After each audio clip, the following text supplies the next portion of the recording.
ሰላም ጤና ይስጥልን። የቶፕ ሚዲያ የስፖርት ተከታታዮቻችን እነሆ ሀገር ውስጥና ከውጭ ያዝናቸውን ስፖርታዊ መረጃዎችን የምናደርሳችሁ ይሆናል ማለት ነው። ፕሮግራሙን በመተንተን በኩል ገብረ መስቀል ያለው አብሬያችሁ ቆይታ የማደርግ ይሆናል ማለት ነው። የዩቲዩብ ተመልካቾቻችን በተለይ ቶፕ ሚዲያ ዩቲዩብ ቻናልን ጭምር አለና በቲክቶክ እና በቴሌግራም ጭምር ላይክ እና ሳብስክራይብ አድርጎትን እንደረሱ እያልን አዳዲስ መረጃዎችን አብረን ቆይታ የምናደርግ ይሆናል ማለት ነው። ከአገር ውስጥ የምናነሳቸው ጉዳዮች አንደኛው የአትሌቲክስ ፌዴሬሽን ጉዳይ የምናነሳ ይሆናል ማለት ነው። ሁለተኛው ጉዳያችን የሚሆነው ደግሞ የኢትዮጵያ ብሔራዊ ቡድን በተለይ ዘርፈ ብዙ ችግሮች እንዳሉበት እናውቃለን እና በተለይ አሰልጣኝ መሳይ ተፈሪ ይዞት የቀረበው ታክቲክ ምንድን ነው የሚለውን ጉዳይ እናነሳና ከዚያ በኋላ ደግሞ የኢትዮጵያ እግር ኳስ ፌዴሬሽን ኢሳያስ ጅራ እንዲሁ የሚመለከታቸውን ጉዳይም ጭምራለ እሱን የምናነሳ ይሆናል ከሀገር ውስጥ ማለት ነው። ከውጭ ደግሞ በተለይ እነ ሜክሲኮ በጥምር የሚያዘጋጁት የ2026ቱ የዓለም ዋንጫ ማጣሪያ ጨዋታዎች እነሆ የአውሮፓ ሀገራትን ጀምረዋል። እንዲሁ ደግሞ የኤሽያ ሀገራት ትናንትና አንዳንድ ሀገራት አልፈዋል። በላቲን አሜሪካም እንዲሁ ውድድሮች ነበሩ። ትናንትና አርጀንቲና በሚገርም ሁኔታ 4-1 ብራዚልን ያሸነፈችበት ጨዋታ የሚጠቀስ ነው። ሊዮኔል ሜሲ ተጎድቶ ነበረ። የአርጀንቲና ብሔራዊ ቡድን እንደዚሁ ሊዮኔል ስካሎኒ እንዲሁ የሰጡትን ጭምር ማብራሪያ ጨምራለና አርጀንቲና ማለፋለች። በተለይ ትናንትና ማለፋቸውን አብስረዋል ማለት ነው። እና ሌሎችን ጉዳይ አብረን የምናነሳ ይሆናል ማለት ነው። የቶፕ ሚዲያ ስፖንሰራችን ቶፕ የሙያ ማሰልጠኛ ነው። ቶፕ የሙያ ማሰልጠኛ የምንሰጣቸው ስልጠናዎች አንደኛ የሞባይል ጥገና ስልጠና፣ የኮምፒውተር ጥገና ስልጠና፣ የኤሌክትሮኒክስ ጥገና ስልጠና እና መሰረታዊ የኮምፒውተር ስልጠና እና የፒኬተሪ ስልጠና፣ የኢንጂነሪንግ ሶፍትዌር ስልጠና እንሰጣለን ይሉታል ቶፕ የሙያ ማሰልጠኛ። ከዚህ በተጨማሪ እንዲሁ የኤምኤስ ፕሮጀክት ከፈለጉ በቀልጣፋ ሁኔታ እንሰጣለን ይላል። የቋንቋ ስልጠና፣ የዲሽ ተከላ ስልጠና እንዲሁ ደግሞ የፎቶሾፕ እና የቪዲዮ ኤዲቲንግ ስልጠና ጭምር ጥራት ባላቸውና እንዲሁም አንጋፋ በሆኑ መምህራን እንሰጣለን ይሉታል። አዋጭ የቢዝነስ ፕላንም ጭምር እንሰራለን። ሌሎችንም ተዛማጅ ስልጠናዎችን እንሰጣለን። ሙሉ በሙሉ የተግባር ስልጠናዎችን መስጠታችንና አስተማሪዎቻችን ሙያን የተካኑ መሆናቸውን ለየት ያደርገዋል። ይደውሉ፣ ይምጡ፣ ይሰልጥኑ ይሉታል። በስልክ ቁጥራችን በ0937 42 62 86 እንዲሁ በ0918 0911 94 እና በ0918 37 87 87 ወይም በ0929 45 62 57 ይደውሉልን ይሉታል። አድራሻቸው ለሚቱ ባህር ዳር ገበያ ማዕከል 4ኛ ፎቅ ቢሮ ቁጥር 14 ላይ ይገኛሉ ማለት ነው። ከመሸጋገሪያ በኋላ ስንመለስ ደግሞ እንዲሁ የ50 ብር የካርድ ሽልማት ለእናንተ ለዩቲዩብ ተመልካቾቻችን ቅድሚያ ሳብስክራይብ አድርገው ለገቡ ጥያቄን ጠይቅና የምንሸልም ይሆናል ማለት ነው። ተመልሰናል።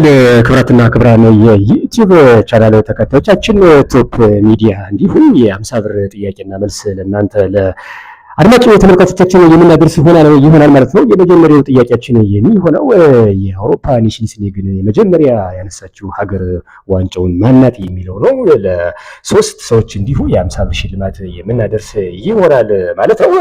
ስለዚህ ቅድሚያ ሳብስክራይብ ላደረገ ቶፕ የሙያ ማሰልጠኛ እንዲሁ ስፖንሰር ስላደረገን የካርድ ሽልማቱን መውሰድ ትችላላችሁ ማለት ነው። ቅድሚያ ገብቶ ሳብስክራይብ ላደረገን የምንሸልም ይሆናል ማለት ነው። የመጀመሪያ ጉዳያችን በዛሬ የምናነሳው የኢትዮጵያ አትሌቲክስ ፌዴሬሽን ጉዳይ ይሆናል ማለት ነው። ኮማንደር ስለሺ ስህን በተለይ የኢትዮጵያ አትሌቲክስ ፌዴሬሽን ፕሬዝዳንት ሆኖ ተመርጧል። አሁን የስራ አስፈጻሚውን ጭምር መርጠው እነሆ ስራቸውን ከጀመሩ ሰንበትበት ብለዋል። ከዛ በኋላ የተለያዩ ውድድሮችን ተደርጓል። መቀሌ ላይ በተለይ አንድ ሩጫ ተዘጋጅቶ ነበረ፣ ያም ተደርጓል። ነገር ግን አሁን ፈተና እየሆነ የመጣው አንድ ነገር አለ።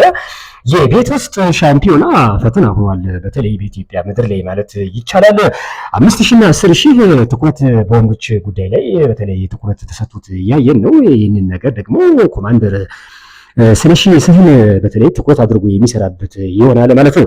ለነገሩ ምንድነው ካላችሁን ደግሞ ክልሎች ላይ ዘርፈ ብዙ ተግባር ተሰጥቶ ቢሰራበት ጥሩ ነው ከወዲሁ ብለን ጠቆም አድርገን እናልፋለን ማለት ነው። በተለይ ለኔ ደግሞ ከፌዴሬሽኑ ጋር ባለኝ የግንኙነት መሰረትና አንዳንድ የአትሌቲክስ አሰልጣኝ መጠን ደግሞ ፌዴሬሽኑ ዘርፈ ብዙ የሚያስተካክላቸው ጉዳዮች አሉ። እነዚህን ደግሞ በዩቲዩብ ቻናል ስናመጣ ፌዴሬሽኑ አስተካክሎ ከወዲሁ አንዳንድ ችግሮችን ይቀርፋል ብለን የምናስብ ይሆናል ማለት ነው። ስለዚህ ከዚህም ብቻም ጉዳይ ጋር አይደለም። በተለይ ከአደንዛዥ ጋር በተያያዘ በተለይ ዋዳ የሚያወጣቸው አዳዲስ ህጎች አሉ ማለት ነው። አንድ አትሌት መመርመር ያለበትን ነገር በተገቢው መንገድ ተመርምሮ እንዲሁም ደግሞ የሚጠቀማቸው መድኃኒቶች ምንድን ናቸው፣ ኢፌክት ያመጡበታል አያመጡበትም የሚለውን ደግሞ እንዲሁ አዲሱ ስራ አስፈጻሚ እና አዲሱ የፌዴሬሽኑ ፕሬዝዳንት ትኩረት ሰጥቶት ከወዲሁ ቢሰራ ጥሩ ነው እንላለን ማለት ነው። ስለዚህ ከወዲሁ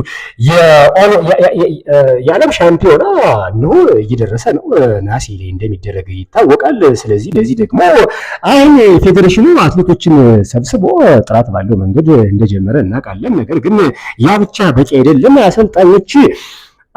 በተለይ አሰልጣኞች አትሌቶቻቸውን ከወዲሁ ሰብስበው ሽኩቻ ባልሞላበት መንገድ አሰልጣኝና አትሌቲክስ እየተጣላ መቀጠል እንደሌለበት እናምናለን እና ስለዚህ ፌዴሬሽኑ ይህን ዘርፈ ብዙ ችግር ፈቶ ለዓለም ሻምፒዮና የመዘጋጀት ኃላፊነት አለበት። ከዓለም ሻምፒዮና በኋላ ደግሞ ኦሊምፒክ ይመጣል። ከ4 ዓመት አንዴ እንደሆነ ይታወቃል። በሌላኛው መንገድ ደግሞ የኦሊምፒክ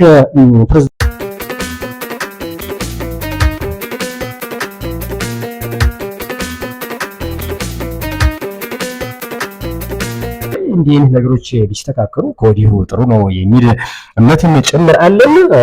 ስለዚህ ከወዲሁ ፌዴሬሽኑ እኒህን ነገሮች አስተካክሎ የሚመጣ ይሆናል። አሁን በአለማችን ላይ በተለይ አውትዶር እና ኢንዶር ውድድሮች አሉና ግን ኢንዶር ላይ የቤት ውስጥ ሻምፒዮና ላይ ችግር የሆነው የሜዳ ችግር ነው። ስለዚህ ክልሎች ላይ ሜዳ ትኩረት ተሰጥቶ ቢሰራ ጥሩ ነው። ለዚህ ደግሞ የባህር ዳር ዓለም አቀፍ ስታዲየም እነሆ የፊፋን ስታንዳርድ ሊያሟላ 5 ወራት ይቀሩታል። ስለዚህ ሜዳው የመን እንዲሁ የሩጫ ምን ጭምር ቢዘጋጅለት ከወዲሁ ጥሩ ነው፣ ጠቁመን እናልፋለን ማለት ነው። ስለዚህ ፌዴሬሽኑ ከአትሌቲክስ ፌዴሬሽኑ ከእግር ኳስ ፌዴሬሽኖች ጋር በመጣመር ስለዚህ በተለያዩ ስታንዳርዳቸውን የጠበቁ ሜዳዎች እንዳሉ ይታወቃሉ። የድሬዳዋ ስታዲየም ጭምር እንዲሁ አርቲፊሻል መሆኑን እናውቃለን። የአዲስ አበባው ስታዲየም አደይ አበባም እንደዚሁም ጭምር አለ። ነገር ግን የጥሩነሽ አካዳሚ እና የደራርቱ አካዳሚ ብዙ አካዳሚዎች አሉ። እነዚህ አካዳሚዎች ትኩረት ተሰጥቷቸው ካልተሰሩ የኢትዮጵያ አትሌቲክስ ጉዳይ ከወዲሁ የሚያከትም ይመስላል ማለት ነው። 5000 እና 10000 ውጤታማ የምንሆንበት መንገድ የለም ያሉ አትሌቶችም ጭምር ቅሬታ እያቀረቡ ነው። ስለዚህ የመወዳደሪያ ሜዳ እንደሚያስፈልግ ይሰማናል ማለት ነው። ነገር ግን እርግጥ ነው ዓለማችን ወደ ረዥም ርቀት ሩጫ እያማከለ ማለት ሚዛኑ እያመራ ነው። የማራቶን እንኳን ብንመለከት በቅርቡ የኢትዮጵያን አትሌቶች ውጤታማ የሚሆኑበት ውድድር ነው። ረዥም ርቀትን ጭምር ትኩረት እየተሰጠበት ነው በዓለማችን ላይ እናውቃለን። ከስፖንሰር አኳያ አንፃር 5000 እና 10000 በእርግጥ ቀጣይ ይቀራሉ ተብሎ የሚታሰቡ ሩጫዎች ናቸው የሚባልም ነገር አለ በራሱ በአትሌቲክስ ፌዴሬሽን ማለት ነው። የዓለም አትሌቲክስ ፌዴሬሽን ራሱ ፕሬዝዳንቱን ጭምር ሲናገር አይተናል። እና እነዚህ ችግሮች ግን ከወዲሁ የሜዳ ጉዳይ ግን ኢትዮጵያ ውስጥ አሳሳቢ ነው። አሁን 3000 መሰናክልን ተመልከቱት። እኛ ብዙ ጊዜ አትሌቶቻችን ብዙ ጊዜ ሲጎዱ እናያለን ወይም ደግሞ ውጤታማ ሆነው ነገር ግን የሜዳ ጉዳይ የ3000 መሰናክል ትራክም ጭምርም ስለሆነ እንኳ ስለሚሞላበትም ጭምር ሜዳውን የዙር የማክረርና የጉልበት ጉዳይም ስለሚጠይቅ እኛ በቂ ነው ልንል አንችልም። ሱሉልታ ላይ አለ አይተናል። እኔ ሜዳውን በውድድርም ጭምር አጋጥሞኝ አይቼዋለሁ እና በተለይ ከትልልቅ አሰልጣኞች ጋር ጭምር ስናወራ ነበረ። ኢትዮጵያ ውስጥ የማናጀሮች አሰልጣኝ ሀጂ አደሉንም ሳወራው ነበርና ዘርፈ ብዙ ችግሮች እንዳሉ ይሰማኛል። እና እነዚህ አይነት ችግሮችን አትሌቲክስ ፌዴሬሽኑ በቀጣይ ይቀርፋል ብለን እናስባለን እና ስለዚህ በዩቲዩብ ቻናላችን ደግሞ እየተከታተላችሁ መረጃዎችን መስጠት ትችላላችሁ ማለት ነው። ለማንኛውም እንዲህና ዘርፈ ችግሮች ካሉ በስልክ ቁጥራችን በ0993762478 እየደወላችሁ እንደግመዋለን። በ0993762478 ቀጣይ አትሌቲክሱ ላይ ምን አይነት ስራዎችን መስራት አለብን፣ ታዳጊዎች እንዴት ይሰልጥኑ የሚለውን ጉዳይ የምንመለከት ይሆናል ማለት ነው። ወደ ሌላኛው ጉዳይ ስናመራ የአፍሪካ ሀገራት ወደ ዓለም ዋንጫ ለማለፍ በተለይ ጨዋታ ሲያደርጉ ነበረ።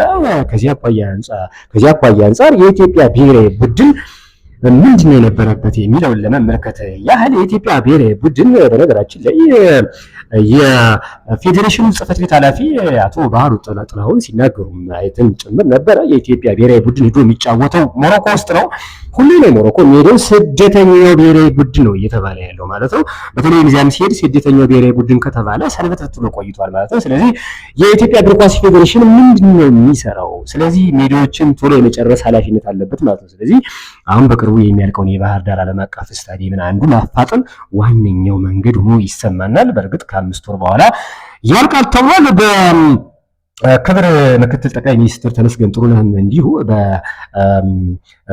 በተለይ በቡድናቸው ጭምር ተጎብኝቶ ነበረ። እሳቸውም ሲናገሩ ነበረ ይህ ስታዲየም እያለቀ ነው፣ ስለዚህ ለቀጣይ የኢትዮጵያ ብሔራዊ ቡድን በተለይ ከስደት አኳያ አንጻር ይቀራል ተብሎ የሚታሰብ ነገር ነው። ስለዚህ ይህንን ነገር የእግር ኳስ ፌዴሬሽኑ እስከ መቼ ድረስ ነው ሞሮኮ እየሄደ ውድድር የሚያደርገው? እየተሰደደ ውድድር የሚያደርገው ምንድን ነው? አንደኛ ደጋፊዎችን እናጣለን። ደጋፊዎችን ባጣን ቁጥር የእግር ኳሳችን ሁኔታ ተጠያቂ የሆነ ይመጣል ማለት ነው። ስለዚህ ኢትዮጵያ የመጀመሪያ የአፍሪካ ዋንጫ ሀገር መስራች እንደመሆኗ መጠን ከነ ግብጽ ጋርም ጭምር ማለት ነው። ነገር ግን እነ ግብጾች ያሉበት የእግር ኳስ ሁኔታና የኛ ያለንበት እግር ኳስ ሁኔታ ለኔ በጣም ያሳዝነኛል። ታዳጊዎች ላይ ለመስራታችን በተለይ በጣም ተጠያቂነት ሁላችንም ተጠያቂነት አለብን ማለት ነው። ያ ማለት ህዝቡም ራሱ ሞቲቬሽን መፍጠር አለበት። ከሰሞኑ እንኳን የሚያስብ ጉዳይ አለ። አንድ ጉዳይ ሲነሳ ነበር። በተለይ የኢትዮጵያ ብሔራዊ ቡድን ጅቡቲን ገጥሞ 6-1 አሸንፏል። ግማሽ ደርዘን ጎል አስቆጥሯል። ነገር ግን ተጫዋቾች ያሳዩት ጭፈራ ለኔ በጣም በሚያሳዝን መልኩ ደስተኛ የሚያደርግ አይደለም። ለኛ ለጋዜጠኞችን ብቻም ጭምርም ሳይሆን በተለይ ህብረተሰቡ ብዙ አስተያየት እየሰጠ ነው። ከወዲሁ ሶሻል ሚዲያ መነጋገሪያ ሆኗል ማለት ነው። ምክንያቱም ደግሞ አንዳንድ ተጫዋቾች ቦርጭ የለብንም አይነት ጭፈራ ሲያሳዩ ነበር። ለምሳሌ አስቻለው ታመነ የቡድኑ አምበል ነው፣ እንዲህ አይነት ጭፈራ ማሳየት አልነበረበትም። የኢትዮጵያ ብሔራዊ ቡድን አምበል ነው። ስለዚህ ተጫዋቾች ላይ በእርግጥ ስነልቦና ሊፈጠር እንደማይገባ እናምናለን። ነገር ግን ቦርጭ ይታወቃል፣ ተጫዋቾች ቦርጭ እንደሌላቸው ይታወቃል። ስለዚህ እንዲህ አይነት ችግሮች የሉብንም የሚል ጭፈራ አይነት ነገር ነበረ። ስለዚህ ህዝብ የሚላቸውን መስማትም ጭምር አለባቸው። ለኔ መሳይ ተፈሪያውን በቅርቡ ነው የመጡት። ውበቱ አባተ ነበሩ። የውበቱ አባተ የእግር ኳስ ፍልስፍና ይታወቃል እና ዶክትሪን ይታወቃል። ከዛ በኋላ ነው መሳይ ተፈሪ የመጡት። ለምን ነው የኢትዮጵያ ብሔራዊ ቡድን ከሰውነት ቢሻው በኋላ አሰልጣኞች እንዲህ የሚቀያየሩት ለምንድን ነው ተብሎ ከታየ ስለዚህ ወረድ ብሎ መስራት ብዙ ነገሮች ይጠበቁበታል ማለት የኢትዮጵያ ብሔራዊ ቡድን። ነገር ግን የዓለም ዋንጫ ግን ለማለፍ 2026 ግን አክትሞለታል ማለት ነው። ምክንያቱም አሁን ግብጽ አስትራንትን አሸንፋ ነበረ 16 ነጥብ ይዛ ከምድቡ ከወዲሁ አልፋለች ማለት ነው። ቦትስዋናም በተመሳሳይ 13 ነጥብ አሁን ደርሳለች ማለት ነው። ስለዚህ የኢትዮጵያ ብሔራዊ ቡድን በሚያሳዝን ሁኔታ ከ2026 የዓለም ዋንጫ ተሰናብቷል ማለት ነው። እናስታውሳለን የአፍሪካ ዋንጫ የወጣበት መንገድ አሳማኝ አልነበረም። ቡድኑ የመልፈስፈስ ነገር እየተከሰተበት ነው ያለው የኢትዮጵያ ብሔራዊ ቡድን። ስለዚህ ኢትዮጵያ ብሔራዊ ቡድን ላይ የሳይኮሎጂ አንድ ያስፈልጋቸዋል። በተለይ ራሱ ኢንተርናሽናል የሆነ ሳይኮሎጂስት ያስፈልጋቸዋል። ያ ብቻም አይደለም፣ በታክቲክና በቴክኒክ የኢትዮጵያ ብሔራዊ ቡድን ደማቸውን ሰጥተው እየተጫወቱ አይደለም። እውነት ነው የኢትዮጵያ በተለይ ለኢትዮጵያ ብሔራዊ ቡድን ተጠያቂ የሚሆነው የኢትዮጵያ ሊግ አክሲዮን ነው። የሊግ አክሲዮን ደግሞ እነ መቶ አለቃ ፈቃደ ማሞ ናቸው የሚኖሩ። ስለዚህ የኢትዮጵያ ፕሪሚየር ሊግ ተጠያቂ ነው። ይህንን ነገር ማስተካከል አለበት ማለት ነው። ሊጉ በነገራችን ላይ ከአፍሪካ ውስጥ በጣም ውድ የሚባል ክፍያ የሚከፍለው የኢትዮጵያ ሊግ ነው። በተለይ የኢትዮጵያ ፕሪሚየር ሊግ ይከፍላል እና እንግዲህ አልጄሪያም አሉ ናይጄሪያም ጭምርም አሉ። ነገር ግን ከነሱ ሁሉ በልጦ የሊግ ከፋይ መሆን ማለት ለኔ የኢትዮጵያ እግር ኳስን አለማደግ አንደኛው ተጠያቂ ነው የሚል ከወዲሁ ቅሬታዎች አሉ ማለት ነው። ከሀገር ውስጥ በተለይ ዘርፈ ችግሮችን የምናስተካክልበት አንደኛው መንገድ ይህ ነው። ከመሸጋገሪያ በኋላ ስንመለስ የስፖንሰራችን መልእክት የምናዳምጥ ይሆናል ማለት ነው።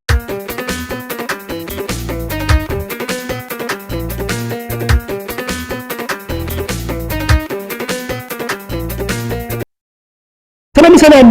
የቶፕ የሚዲያ የዩቲዩብ ቻናል እና እንዲሁም ደግሞ የፌስቡክ የቴሌግራም ተከታዮቻችን ቶፕ የሚዲያ ማሰልጠኛ በተለይ የመጀመሪያውን የአውሮፓ ኔሽንስ ሊግ ዋንጫ ያነሳቸው ሀገር ማናት ብለን ጠይቀናል። የ50 ብር ሽልማት ለሶስት ሰዎች የምናደርስ ይሆናል ማለት ነው። ቶፕ የሚዲያ ማሰልጠኛ የሞባይል ጥገና ስልጠና፣ የኮምፒውተር ጥገና ስልጠና፣ የኤሌክትሮኒክስ ጥገና ስልጠናና መሰረታዊ የኮምፒውተር ስልጠና፣ የፒችተሪ ስልጠናና የኢንጂነሪንግ ሶፍትዌር ስልጠናና እንዲሁም የሚስ ፕሮጀክት እንዲሁም የቋንቋ ስልጠናና ዲሽ ተከላ ስልጠናና የፎቶሾፕና ቪዲዮ ኤዲቲንግና ዋጭ ቢዝነስ ፕላን ስራና ሌሎችንም ተዛማጅ ስልጠኖችን እንሰጣለን ይሏታል። ሙሉ በሙሉ የተግባር ስልጠናዎችን መስጠታችንና አስተማሪዎቻችን ሙያ የተካኑ መሆናቸውን ለየት ያደርገዋል። ይደውሉ ይምጡ ይሰልጥኑ ይሏታል። በስልክ ቁጥራችን በ0937426286 በ0918091194 በ0918378787 በ0929456257 ደውለው ሃሎ ቢሉን እናስተናግዶታለን። ዘመኑ የቴክኖሎጂ ይሎታል። ቶፕ የሙያ ማሰልጠኛ አድራሻ ለሚቱ ባህር ዳር የገበያ ማዕከል 4ኛ ፎቅ ቢሮ ቁጥር 14 ላይ ይገኛሉ ማለት ነው። ወደ አፍሪካ ሀገራት በተለየ ምድቦቻቸውን ለመመልከት ያህል ፕሌይ ኦፍ የገቡ ሀገራት አሉ። ጋቦን፣ ካሜሩን፣ ሴኔጋል፣ ናምቢያ፣ ኮሞሮስ፣ ሞዛምቢክ እና ቡርኪና ፋሶ እንዲሁም ሩዋንዳ እና ኒጀር በተለይ ወደ ፕሌይ ኦፍ ገብተዋል ማለት ነው። የሴኔጋል ብሔራዊ ቡድን አሊ ሲሲን ካሰናበተች በኋላ አጣብቂ ውስጥ ገብታለች ማለት ነው። ሴዲ ማኒና ሌሎችንም ሀገራትን ጭምር የያዘችው ሴኔጋል ግን ከወዲሁ ፈተና ውስጥ የገባችበትን ጭምር አለች ማለት ነው። ነገር ግን ያልተጠበቀ እኛ በአፍሪካ ሀገራት ውድድር አሳዩ የምንለው የሱዳን ጉዳይ ነው። ሱዳን እና አልጄሪያ ምድብ በሚገርም ሁኔታ ተፎካካሪ ሆና ቀርባለች ማለት ነው። ስለዚህ የአፍሪካ ሀገራት ውድድሮቻቸውን እያደረጉ ነው። ጎሎችም ከወዲሁ መሻሻል እያየንበት እንገኛለን ማለት ነው። የአፍሪካ ሀገራቶችን ስንመለከተው ለአብነት ያህል እንኳን ምድብ 8 ላይ ቱኒዚያ በጣም 16 ነጥብ ይዛ በተለይ በግሩፕ 8 ላይ ወይም ምድብ 8 ላይ ከወዲሁ የዓለም ዋንጫ ያለፈች ሀገር ናት ማለት ነው። እንዲሁ ናምቢያም እንዲሁ 12 ነጥብ አላት። ሊቤሪያ 10 ነጥብ ይዛለች ማለት ነው። ቱኒዚያና ሊቤሪያ እንዲሁ ወደ ዓለም ዋንጫ የሚያሳልፋቸውን ነጥብ ይዘዋል ማለት ነው። ምድብ 9 ግን በሚገርም ሁኔታ ጋና አጣብቂኝ ውስጥ ነበረች። ነገር ግን ሁለት ጨዋታ በተከታታይ አሸንፋ ጋና እና እንዲሁ ኮሞሮስ ጋና 15 ነጥብ ኮሞሮስ 12 ነጥብ ይዘው የዓለም ዋንጫ ትኬታቸውን ቆርጠዋል ማለት ነው። ከአፍሪካ ሀገራት እንደምታስታውሱት ሞሮኮ ሩብ ፍጻሜ ማለፏን ተከትሎ 9 ሀገራት ተሰጥቶናል ማለት ነው የአፍሪካ ሀገራት። ስለዚህ ድሮ 5 ነበር፣ አሁን ግን 9 መሆኑ 4 ሀገራትን አምጥቷል ማለት ነው። ስለዚህ ያው ዘርፎ ብዙ በነገራችን ላይ የሚያሳትፉት አውሮፓዎች ናቸው። ላቲን አሜሪካዎች 6 ሀገራትን ያሳትፋሉ፣ አፍሪካ ደግሞ 9 ሀገራትን ያሳትፋሉ ማለት ነው። ከወዲሁ እንዲሁ ግብፅም በኢትዮጵያ ብሔራዊ ቡድን ምድብ ነው ያለችው፣ እንዲሁ 16 ነጥብ ይዛ አልፋለች ማለት ነው። ምድብ 3 ላይ ግን በተለይ ከፍተኛ ፍክክር ነው ያለው። ያም ሆነ ይህ ግን ከወዲሁ ደቡብ አፍሪካ 13 ነጥብ ይዛ እየመራቸው ነው ምድብ 3 ላይ። ሁለተኛ ላይ ሩዋንዳ 8 ነጥብ አላት፣ ሶስተኛ ቤኒን 8 ነጥብ አላት፣ አራተኛ ናይጄሪያ 7 ነጥብ አላት ማለት ነው። ናይጄሪያ በጣም የምታውቋት በአፍሪካ ዋንጫ እና በዓለም ዋንጫ ስመጥሩ ከሆኑት ሀገራት አንዷ ናት። ነገር ግን አሁን የናይጄሪያ ብሔራዊ ቡድን ፍርስርስ የወጣና እንኩትኩት የወጣ የሚመስል ነው። ስለዚህ ናይጄሪያ ቡድን ቀጣይ ጨዋታዎች 5 ጨዋታዎች ይቀራሉ በአፍሪካ የዓለም ዋንጫ ማጣሪያ ሀገራት ማለት ነው። የኢትዮጵያ ብሔራዊ ቡድን ጨምሮ 5 ጨዋታዎች ይቀሩታል ማለት ነው። ስለዚህ ናይጄሪያ እነዚህን በሙሉ የምታሸንፍ ከሆነ የመሳተፍ ዕድል ይኖራታል። ነገር ግን ደቡብ አፍሪካ ቁማ የምትጠብቅ አይመስልም። 5ኛ ሌሶቶ ናት፣ 6 ነጥብ አላት። 6ኛ ዚምባብዌ 14 ነጥብ አላት ማለት ነው። ምድብ 4 ስንመለከተው ደግሞ ኬፕ ቨርዴ 13 የምትገርም ሀገር ናት፣ ትንሽዬ ናት እና ኬፕ ቨርዴ 13 ነጥብ ይዛ እየመራችው ነው። ሁለተኛ ካሜሮን ናት። የቴሌንስ አንበሶቹ ካሜሮን 12 ነጥብ ይዘው ሁለተኛ ናቸው እንጂ ቪንሰንት አቡበክር አይነት ሀገር ያሏት ናት። በነገራችን ላይ ካሜሮን ጥቋቁር ከዋክብት በሙሉ ያሏት ሀገር ናት። ልክ እንደ ናይጄሪያ ኦናና ጭምር እዛ ነው በነገራችን ላይ እንደዚህ አይነት 7 ነጥብ የተቀመጠችው እና እንደዚሁ ሌሎችም ጭምር እና አንጎላ 7 ነጥብ ይዘው ምድብ 4 ላይ ያሉ። ምድብ 5 ላይ ሞሮኮ ናት፣ ይታወቃል። የሞሮኮ ብሔራዊ ቡድን ዓለም ዋንጫ ላይ ምን አይነት ገድል ሰርቶ እንደነበር ይታወቃል። ከወዲሁ የዓለም ዋንጫ ቲኬቱን ቆርጧል ለ2026 ማለት ነው። 15 ነጥብ ይዞ አልፏል ማለት ነው። ኒጀር 6 ነጥብ አለው፣ ሁለተኛ ነው። ሶስተኛ ታንዛኒያ 6 ነጥብ ነው። ስለዚህ ሌሎች ደግሞ ነጥብ የሌላቸው አሉ። ሞዛምቢክ ብቻ እዚህ ቡድን 3 ነጥብ አለው። ምድብ 6 ላይ ግን አይቬሪ ኮስት 16 ነጥብ ይዛ ከወዲሁ አልፋለች ማለት ነው። ሁለተኛ ጋቦን 15 ነጥብ አላት፣ አልፋለች። ሶስተኛ ብሩንዲ እና ሌላ ጋምቢያ እንዲሁ ሲሼልስም ተቀምጠዋል ማለት ነው። እና የአፍሪካ ሀገራት ጨዋታ ከሰሞኑ ጨዋታቸውን ሲያደርጉ ሰንብተዋል ማለት ነው። ከመሸጋገሪያ በኋላ ስንመለስ ደግሞ የአውሮፓ ሀገራትንና እንዲሁ የላቲን ሀገራትን ደረጃ ውጤቶችን የምንመለከት ይሆናል ማለት ነው።